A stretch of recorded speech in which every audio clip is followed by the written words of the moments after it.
Hello friends, good morning to all of you. Welcome to my channel Study with Success by प्रथम खन्ना. आज हम discuss करने वाले हैं क्लास 9 चैप्टर 2 पॉलिनोमियल्स के बारे में. हम ये चैप्टर पॉलिनोमियल्स क्यों पढ़ रहे हैं? क्या इस चैप्टर का हमारी डेली यूज में कुछ काम है भी या नहीं? बताते हुए मुझे बहुत दुख हो रहा है कि इस चैप्टर का हमारी डेली यूज में तो कोई काम नहीं है, बट ये चैप्टर हमारे हायर स्टडी में बहुत काम आने वाला है, क्योंकि हम क्लास 9 में सिर्फ इसके बेसिक्स पढ़ेंगे और जैसे जैसे हम हायर क्लासेस में आते जाएंगे वैसे वैसे हमारे जो पॉलिनोमियल्स के कॉन्सेप्ट्स हैं वो कॉम्प्लेक्स होते चले जाएंगे. हमें अपने बेसिक्स को क्लियर करना बहुत इंपॉर्टेंट है. अब हम बात करते हैं पॉलिनोमियल्स क्या होते हैं. Polynomials is a combination of constant and variables. Now we will discuss about what is constant and what is variables in polynomials. Constant is a term that represents numerical terms और numerical values. So it may be positive or negative, and we can also say that the constant represents real numbers. Okay, example 1, 2, 3, -1. Now what is variables? So variables is a term that represents alphabetical terms such as A, B, C, P, Q, R, X, Y, Z, etc. anything. The next one is algebraic expression. So what is algebraic expression?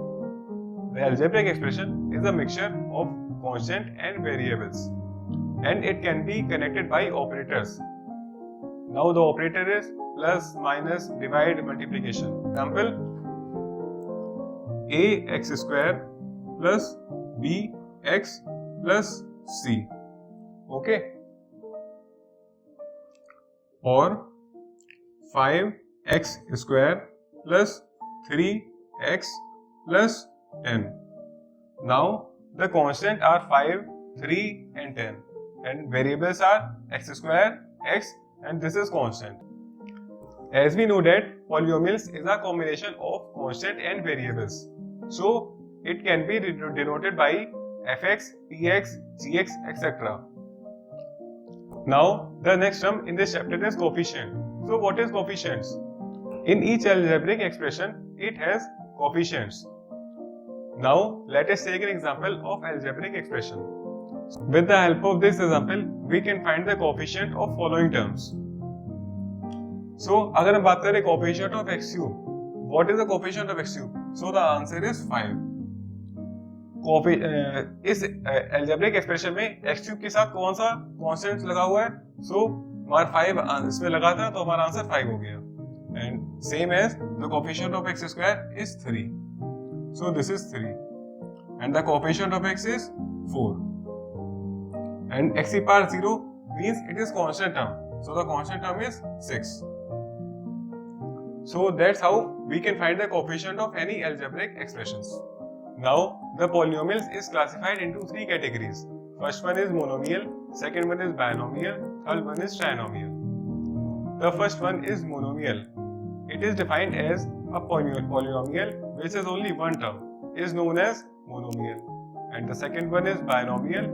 It is defined as a polynomial which has 2 terms is known as binomial, and the third one is trinomial, and it is defined as a polynomial which has 3 terms. Now according to degree of polynomial there are basically 4 types of polynomials.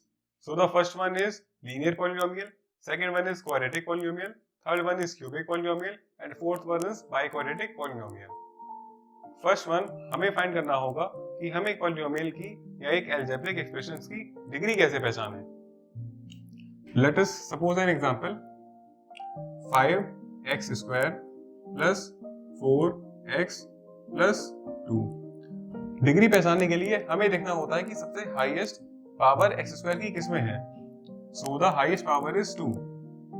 So the degree is equals to 2.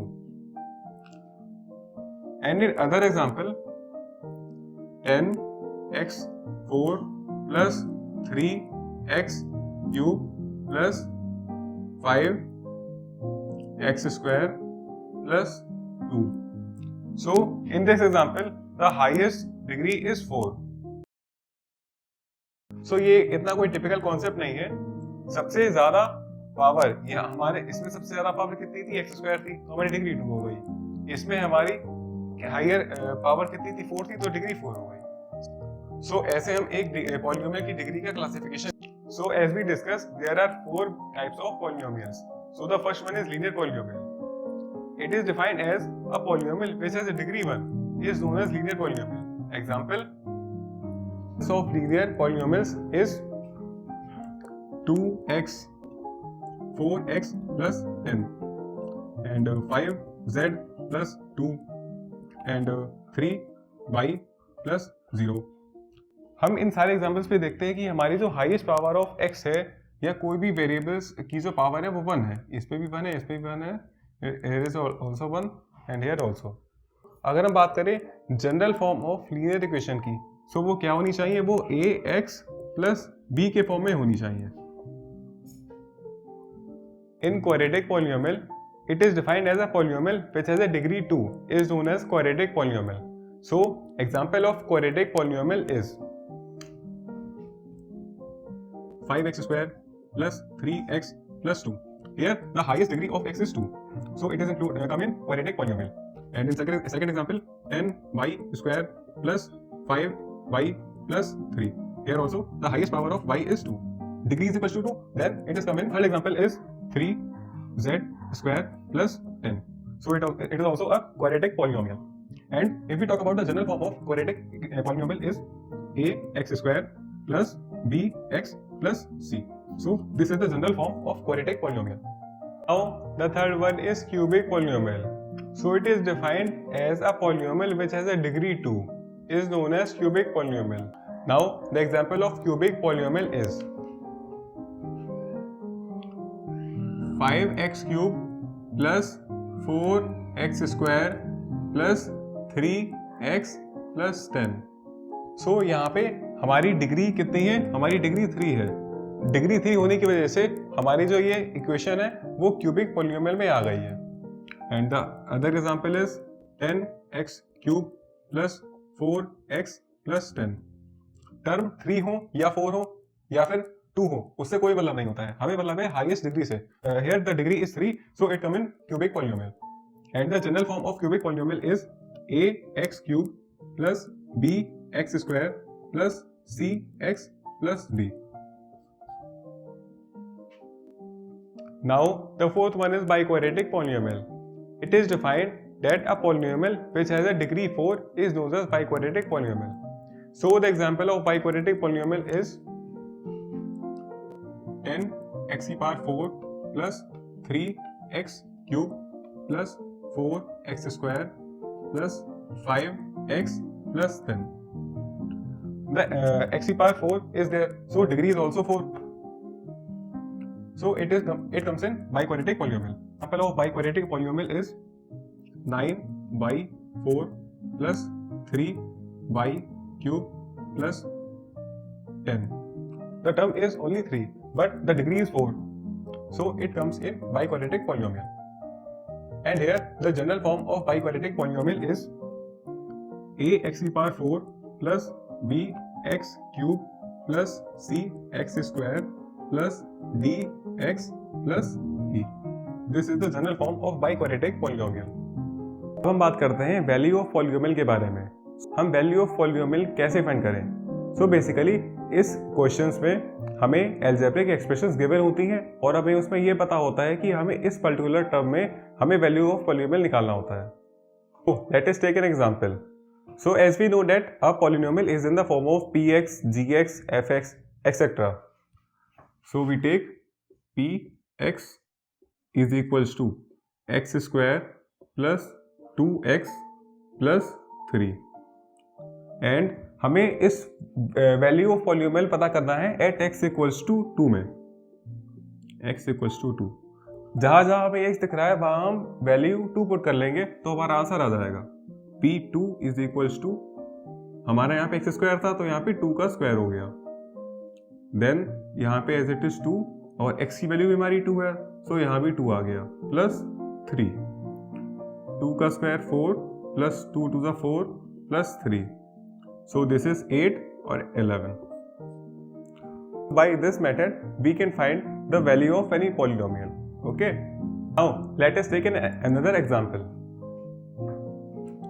P X is equals to 4x cube plus 3x square plus 5x plus 10. We have to find at x equals to 3. सो मैंने कोई भी यहाँ पे random equation ले ली है और यहाँ पे मुझे फाइंड करना है कि x की वैल्यू 3 पे हमारी वैल्यू ऑफ पॉलिनोमियल कितनी होनी चाहिए. हमें कुछ नहीं करना है, बस यहाँ पे जहाँ पे x है वहाँ पे हमें 3 पुट करना है और हमें बस सॉल्व करना है. तो यहाँ पे polynomial at 3 is equals to 4 3 का क्यूब प्लस 3 का स्क्वायर. तो यहाँ पे 4x क्यूब था तो हमारा 4 3 का क्यूब आ गया है. यहाँ पे 3x स्क्वायर था तो यहाँ पे 3 का स्क्वायर आ गया.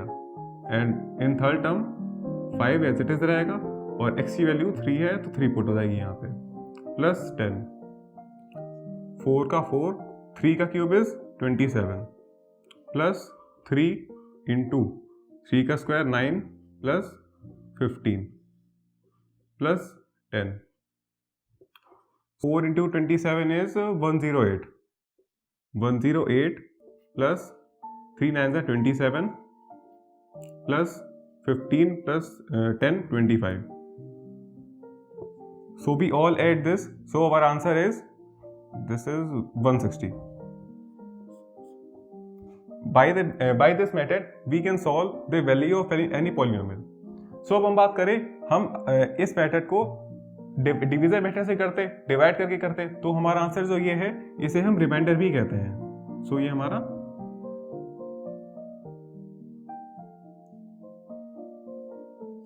इसे हम रिमाइंडर भी कहते हैं और इसे हम वैल्यू ऑफ पॉलिनोमियल भी कहते हैं. तो अब बात करें हमारी जो वैल्यू थी x इक्वल्स टू 3, अगर ये वाली वैल्यू हमारी यहाँ पे आ गई तो ये क्वेश्चन बनेगी x minus 3 is equals to 0. तो अगर ये x माइनस 3 इस वाले इक्वेशन से जब डिवाइड होगा तो हमारा जो रिमाइंडर बचेगा वो 160 बचेगा. हम इसे इस मेथड से भी कर सकते हैं और इसे डिवाइड भी कर सकते हैं और डिवाइड वाली प्रोसेस वो हम आगे आने वाली वीडियोस में डिस्कस करेंगे. ओके, अब हम बात करते हैं जीरोस ऑफ पॉलिनोमियल क्या होते हैं. सो हम कोई डेफिनेशन की हेल्प से नहीं समझेंगे, हम सीधे इसे एग्जांपल्स की हेल्प से समझेंगे.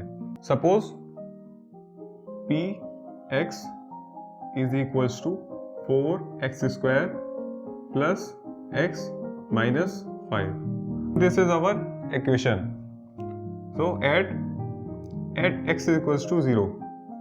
So हमें फाइंड करना है कि क्या ये इक्वेशन जीरोस ऑफ पॉलिनोमियल है भी या नहीं. So हम क्या करेंगे, जहाँ पे x है वहाँ 0 पुट करेंगे. p 0 इज इक्वल्स टू 4 0 का स्क्वायर प्लस 0 माइनस 5. हमारा आंसर क्या आ गया, हमारा आंसर -5 आ गया. ये वाला टर्म भी 0 हो गया और ये भी 0 हो गया. सो हमारा आंसर रिमेनिंग टर्म बचा -5. ये जीरो ऑफ पॉलिनोमियल नहीं है. जब तक ये टर्म 0 के इक्वल ना हो तब तक कोई भी इक्वेशन जीरो ऑफ पॉलिनोमियल नहीं हो सकती है. सो अब हम बात करते हैं at x equals to 1. x is equals to 1, p1 is equals to 4 1 का square plus 1 minus 5. So 4 1s are 4 plus 1 minus 5 is equals to 5 minus 5. This is cancel and this is equals to 0. So we can say that this equation at x equals to 1 is zero of polynomial. So जब तक हमारा reminder 0 नहीं हो जाता तब तक हम कोई भी इक्वेशन जीरो पॉलिनोमियल कंसीडर नहीं कर सकते हैं. So हमारी ये equation at x equals to 1 पे ये जीरोस ऑफ पॉलिनोमियल है. नाउ अब हम बात करते हैं डिवीजन ऑफ एनी पॉलिनोमियल के बारे में. सो एक पॉलिनोमियल किसी भी पर्टिकुलर नंबर से डिवाइड कैसे होता है. सो चलिए जानते हैं. With the help of this example हम एग्जांपल वही कंसीडर करेंगे जो हमने पहले निकाला था जिसकी वैल्यू हमारी 160 आई थी. सो आप इस वीडियो को रिकैप भी कर सकते हैं.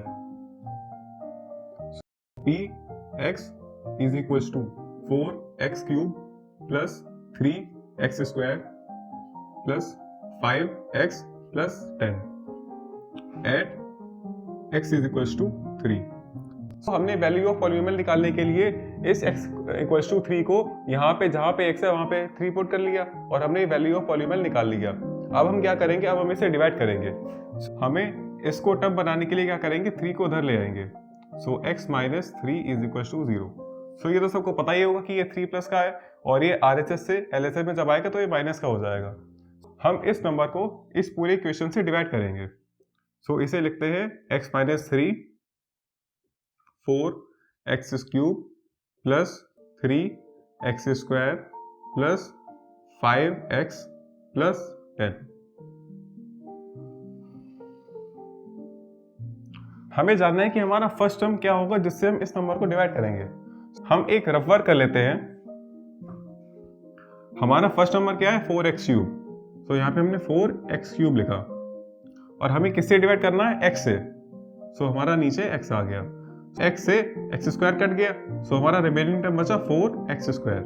सो यहाँ पे कौन सा नंबर आना चाहिए 4x स्क्वायर। सो ऐसे हम हर बार ऐसे ही करेंगे। सो बेसिकली ये तो पता ही होगा कि ये हमारा डिवाइडेंट होता है। इस पूरे टर्म को हम डिवाइडेंट कहते हैं और इसको हम कहते हैं डिवाइजर। ये हमारा डिवाइजर होता है और ये हमारा डिवाइडेंट है।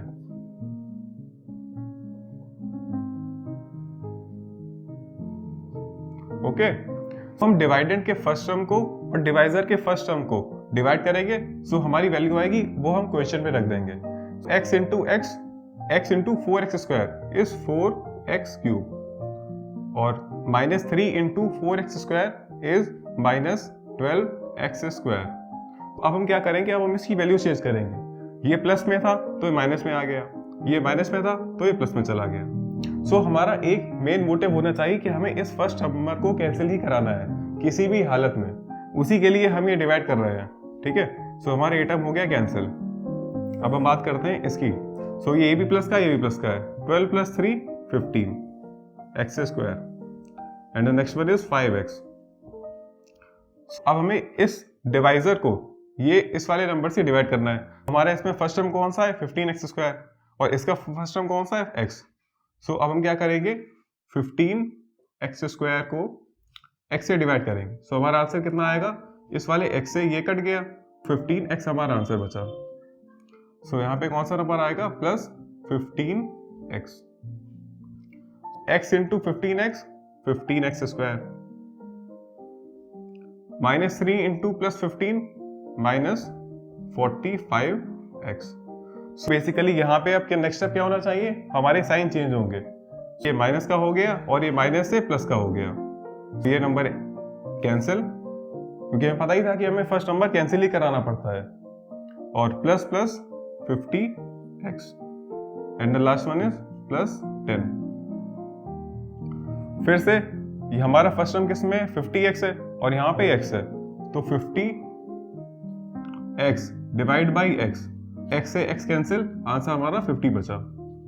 तो यहाँ पे अब कितना आ गया प्लस का 50, x इंटू 50 ये कितना हो गया 50x plus minus 3 into minus plus 50, so यहाँ पे माइनस आएगा, माइनस 3 इंटू 3 5 50 150।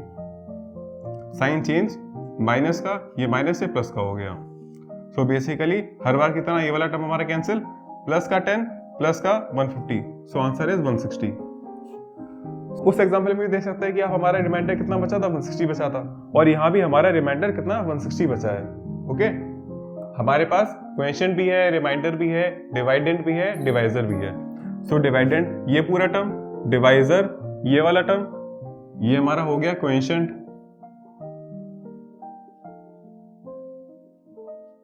और ये वाला हो गया हमारा रिमाइंडर।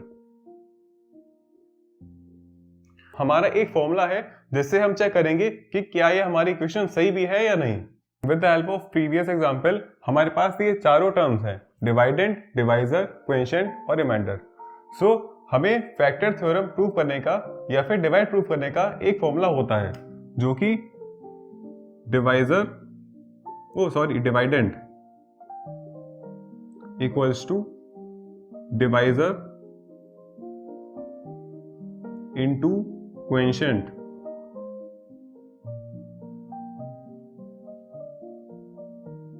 Plus remainder.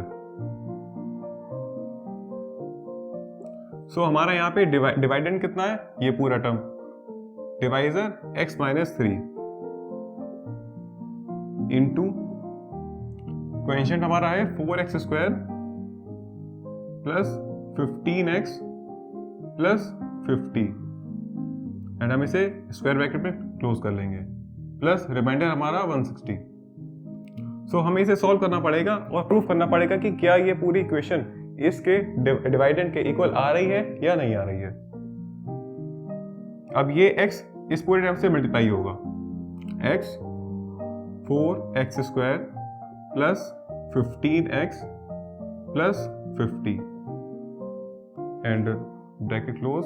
देन अब -3 इस पूरे टर्म से फिर से डिवाइड होगा, सो यहाँ पे प्लस नहीं, यहाँ माइनस आएगा, -3 4x² plus 15x plus 50 and plus 160 remainder का, यहाँ पे स्क्वायर ब्रैकेट।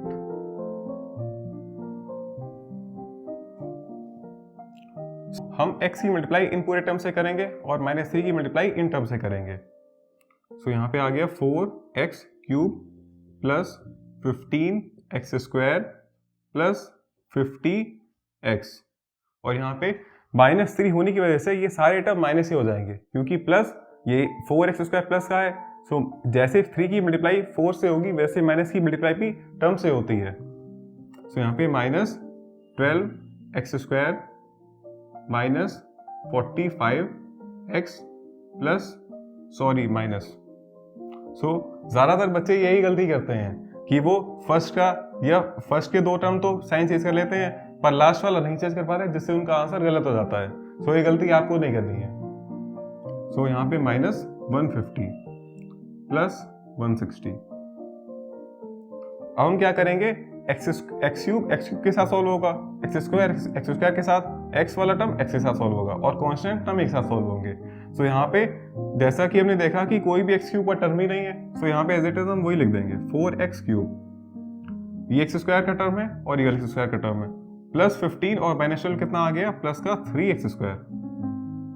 यहाँ पे प्लस का x और माइनस का 45x, सो ये कितना आ गया, प्लस का 5x। और अब हम इसकी बात करें, माइनस का 150 प्लस का 160, सो ये प्लस 10 आ गया। सो अब जैसे कि आपने देखा कि ये वाला जो हमारा नंबर है वो डिवाइडेंड से मैच हो रहा है बिल्कुल। सो हम ये प्रूफ कर सकते हैं कि हमारा ये आंसर सही है। ज्यादातर क्वेश्चन में ऐसा दिया होता है कि divide this number by this and check it also. So ये चेक करने का ही प्रोसेस है। इस फॉर्मूले से हम चेक कर सकते हैं कि हमारा जो डिवाइड हमने जो किया है वो सही भी है या नहीं। अब next concept is factor theorem. सो फैक्टर थ्योरम क्या होती है, मैंने जो प्रीवियसली एग्जांपल्स आपको दिए थे वो कोई उस एग्जांपल से अलग नहीं थे, बस उसके नाम अनेक है और काम एक ही है। तो हमें कोई अनदर एग्जांपल सपोज करेंगे जो px की फॉर्म में नहीं, fx की, gx की, किसी फॉर्म में हो सकता है। fx is equals to x³ minus 3x² plus 4x minus 13। हमें प्रूफ करना है कि क्या ये फैक्टर थ्योरम को प्रूफ कर भी रहा है या नहीं, और हम इसे ले लेते हैं at x equals to x minus 3 is equals to 0। हमें बिना डिवाइड करे बता दें कि क्या ये जो नंबर है, ये टर्म है, इस पॉलिनोमियल से डिवाइड होगा या नहीं होगा। अब डिवाइड तो हम कर नहीं सकते, सो हमें क्या करना होगा, हम यूज करेंगे प्रीवियस एग्जांपल्स का। जैसे कि हमने क्या किया, 3 को इधर भेज देंगे, सो x की वैल्यू हमारी कितनी आ गई, 3। क्यों, क्योंकि ये माइनस था, इधर जाके ये प्लस का हो गया, सो हमारी x की वैल्यू 3 आ गई। अब हम 3 वैल्यू इसमें पुट करेंगे, f3 इज इक्वल्स टू 3 का क्यूब माइनस 3 का स्क्वायर प्लस 4 इंटू 3 माइनस 13। 3 का क्यूब इज 27 माइनस यहाँ भी 3 का क्यूब है, 3 3 9 9 3 27, सो ऐसे क्यूब आ गया, प्लस 4 3 12 माइनस 13। सो यहाँ पे 27 कैंसिल हो गए और ये हमारा आंसर कितना बचा, -1। ये फैक्टर थ्योरम को जस्टिफाई नहीं करता है। क्यों, क्योंकि इसका रिमाइंडर 0 नहीं है। अगर इसका रिमाइंडर 0 होता तो ये फैक्टर थ्योरम जस्टिफाई कर रहा होता। नाउ उस एग्जांपल में हम फैक्टर थ्योरम प्रूफ नहीं कर पाए क्योंकि हमारा रिमाइंडर 0 नहीं आ रहा था। नाउ अब हम एक अदर एग्जांपल लेते हैं।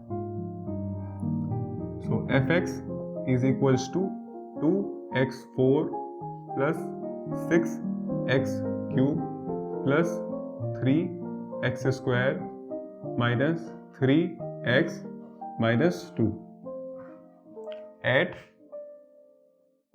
x is equals to 2। So अब हम यहाँ पे 2 पुट करेंगे। f 2 इज इक्वल्स टू 2 की पावर 4 प्लस 6 2 का क्यूब प्लस 3 2 का स्क्वायर माइनस 3 2 माइनस 2। सो इस एग्जाम्पल में अगर हम यहाँ पे प्लस ले लें और यहाँ पे हम माइनस ले लेते हैं, क्योंकि हमारा बड़ा नंबर माइनस में आना चाहिए तभी वो दूसरे से कट जाएगा। सो यहाँ पे प्लस हो गया और यहाँ पे माइनस। 2 इंटू 2 की पावर 4 कितना होता है 16 माइनस 2 का क्यूब इज 8 3 इंटू 2 का square 4 plus 3 to 6 minus 2 16 to 32 minus 6 8 48 minus so this is plus 3 4 12 plus 6 minus 2। अब क्या करेंगे 32 प्लस 12 कितना हो गया 44 48 प्लस 2 कितना माइनस 2 कितना हो गया माइनस 50 प्लस 6 ये प्लस का है और ये प्लस का है, इसे हम प्लस करेंगे तो 50 minus 50 is equals to 0। Factor theorem. सो फैक्टर थ्योरम तभी प्रूफ होगी जब हमारे रिमाइंडर 0 होगा। सो हम इसमें लिख सकते हैं x minus 2 is a factor of fx या given polynomial. Now our next concept is identities. So in this chapter the most important concept is identities. So यहाँ पे हमारे पास multiple identities है जो हमें याद करनी होगी और वो हमारे इस चैप्टर में बहुत काम आने वाली है। आप इन आइडेंटिटीज का स्क्रीनशॉट ले सकते हैं याद करने के लिए, और बिना इस आइडेंटिटीज को याद करे आप इस चैप्टर को पूरा नहीं कर सकते हैं, और ये आइडेंटिटीज आपके बाकी सारे चैप्टर्स में भी काम आने वाली है। Thanks for watching this video. So इस वीडियो में हमने ज़्यादातर कॉन्सेप्ट्स कवर करे हैं। अगर कुछ कॉन्सेप्ट छूट भी जाते हैं तो हम आने वाली वीडियोस में उसे कवर करेंगे। आने वाली कुछ वीडियोस में हम इसके एक्सरसाइज लगाएंगे और सारे चैप्टर्स कवर करेंगे। Subscribe my channel study with success by Pratham Khanna and hit the bell icon, share it with your friends and stay tuned for further updates.